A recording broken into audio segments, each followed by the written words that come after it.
Hey everybody, welcome to Obscurities and Miniatures. Wanted to check in real quick to let everybody know about a model that recently came to my attention that has been something I have been clamoring for some time. And as far as I know, and I would like to think I have something of a marginal idea of what's out there, this is the first time that this model's actually been released in any kind of physical form yet. So that's kind of a big deal.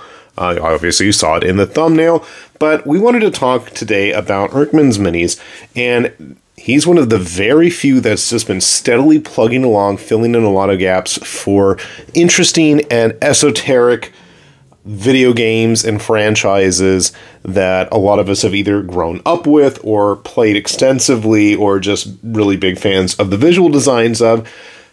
And I speak none other today than of Digimon. So, like I said, Irnkman is one of the very few that's actually really been consistently putting out Digimon STL files in various stages of a Digimon's evolution.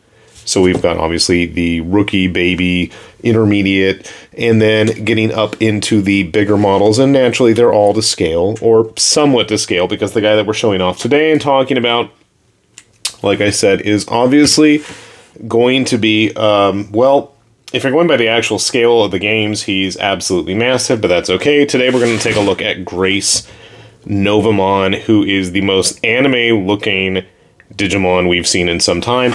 I just primed him up. It's quite tacky at the moment for some reason, so apologies for that. And you'll see what a lovely, crummy job my printer's been doing. So what's pretty impressive is this is all a single piece, and you can see right here where my printer decided it was just going to make some arbitrary trouble. I don't know why. If you guys have any ideas on why that occurred, by all means, let me know. And you'll see right here where I accidentally snapped off one of his little spikes in my rush to get everything primed properly.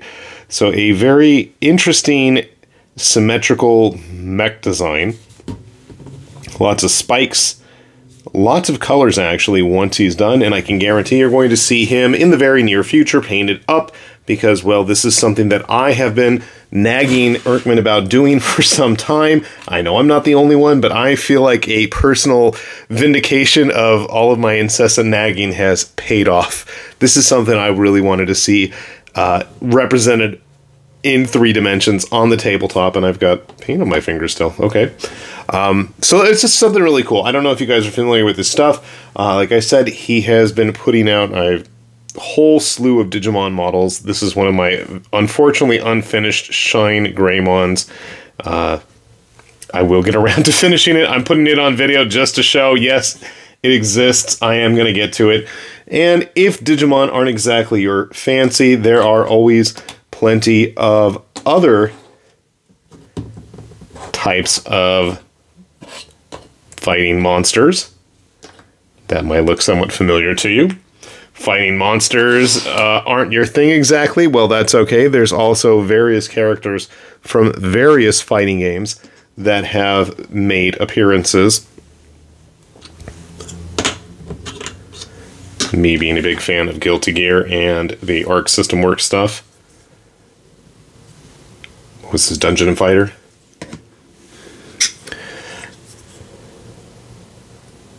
My man.